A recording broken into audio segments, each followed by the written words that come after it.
Graça e paz, meu irmão. Gratidão damos a Deus pela oportunidade de viver um novo dia. Nele poder oferecer ao nosso Senhor o nosso serviço, o nosso amor, a nossa devoção e a nossa gratidão por sermos filhos, servos e amigos, estarmos prontos para a obra. Nossa meditação nesse dia 18 de agosto de 2025 vai estar no livro de Salmos, né? No livro de Salmos, o 75, e é o versículo 1. A gente vai ler e diz o seguinte: A ti, ó Deus, glorificamos.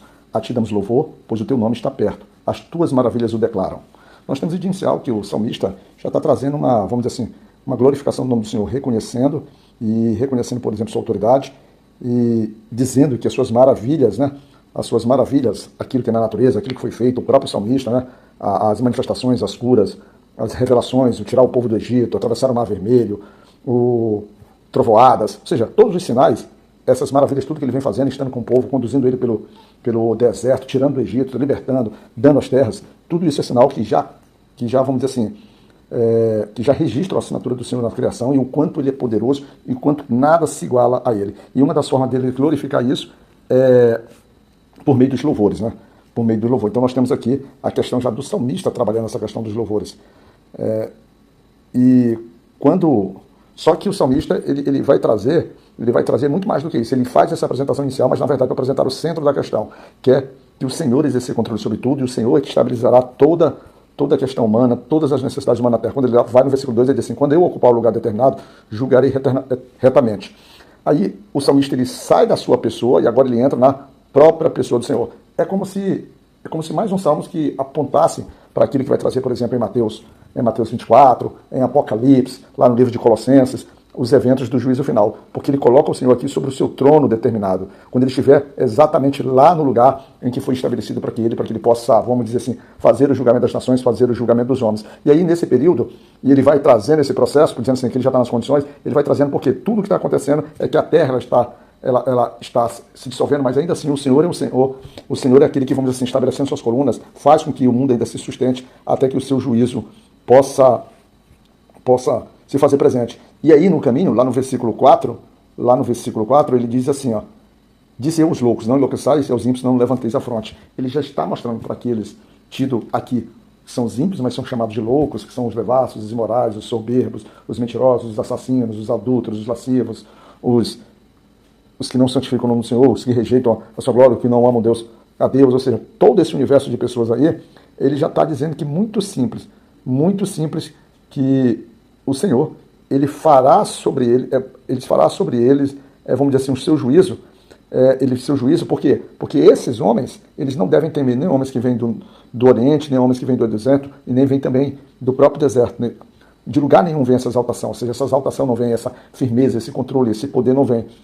E ele estabelece por quê? Porque no versículo 7, mas Deus é o juiz. Deus é o juiz. Ele está falando para os ímpios, de uma forma mais direta, como se ele já tivesse, vamos dizer assim, traçando: olha, o teu caminho passará por aqui. E aí ele diz assim: a um abate e a outro exalta. E o que será exaltado é aquele que efetivamente está, vamos dizer assim, caminhando, já está num caminho diferente. Foi aquele que aceitou, aquele que teme a Deus, aquele que honra, aquele que ama seu próximo, aquele que, um pouco diferentemente do que traz aqui o Evangelho do Antigo Testamento, ou do Primeiro Testamento, mais centralizado vamos dizer assim, do direcionamento do que é um ser cristão, trazendo no Novo Testamento, principalmente amar a Deus sobre todas as coisas, ao próximo como a si mesmo, e viver isso na sua realidade. Irmãos, aqui envolve capacidade de perdoar, envolve amor, envolve coração em devoção verdadeiro, coisas que nós temos grande dificuldade em exercer isso na prática.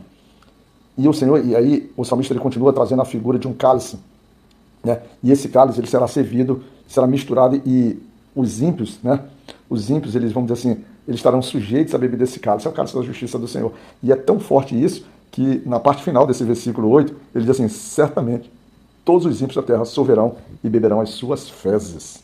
Nossa, que coisa difícil, né? Para a gente poder enxergar que o destino do ímpio é algo extremamente, vamos dizer assim, desagradável. E é muito importante, irmãos, a gente olhando um pouco mais para o lado não tanto dos Salmos como diz aqui, porque quando a gente está falando sobre Salmos, a gente está sempre pensando sobre a destruição. Mas a destruição, na verdade, vocês lembrarem que todos aqui serão jogados no lago do fogo. E aí, assim como nós, os justos, aqueles que estarão no seio do Senhor, viveremos uma eternidade no Senhor, esses aqui é um juízo de eternidade, em tormento e angústia. É difícil até a gente falar sobre isso, é difícil você mensurar o que significa isso. Mas se você mensura passar uma vida ao lado do Senhor eternamente, aquele ímpio deveria mensurar a possibilidade real dele passar a sua eternidade em tormento. Então essa morte física que nós entendemos, quando fala da aniquilação e da destruição, você deve tomar cuidado, você deve refletir sobre isso, porque isso não se acabará, o inferno não se acabará dessa forma. O inferno, sim, será jogado no lago de fogo, com seus anjos, com todos, no lago de fogo, e aí esse lago de fogo vamos dizer assim, um juízo eterno. E aí o salmista continua, mas ele, como alguém que está no Senhor, alguém que teme, alguém que, vamos dizer, se alegra, ele diz assim, no versículo 9, mas quanto a mim, exultarei para sempre, cantarei louvores ao Deus de Jacó. E é isso. Então que Deus possa nos exaltar, que Deus possa nos animar a continuar cantando, que Deus possa nos dar a certeza que a glorificação é para Ele, que Deus possa também nos dar sempre a clareza que esse mundo de piedade, esse mundo de inconstância, esse mundo de respeito, esse mundo de não temor à palavra do Senhor terá um custo muito alto. Se você parar, se você relembrar aqui diversos salmos, ele está sempre falando de gratidão, mas está sempre relembrando sobre essa questão do juízo. Mesmo quando o salmista em algum momento dizia que os pés dele quase vacilavam, que era no Salmo 73, porque ele invejava os ímpios. Não inveja os ímpios, não inveja a soberba dele, não inveja a força, não inveja nada que ele tem. Porque, segundo o que nós temos visto, o seu destino será de grande tormento. Fica na graça de Deus Pai Todo-Poderoso e que Deus possa te abençoar, cuidar da tua família, meu irmão, e que tua boca possa confessar que o Senhor é Deus, o Senhor é Rei dos povos, Ele é o teu Pai. Entrega a tua vida a Ele e descansa. Que o Senhor nos cuide, meu irmão.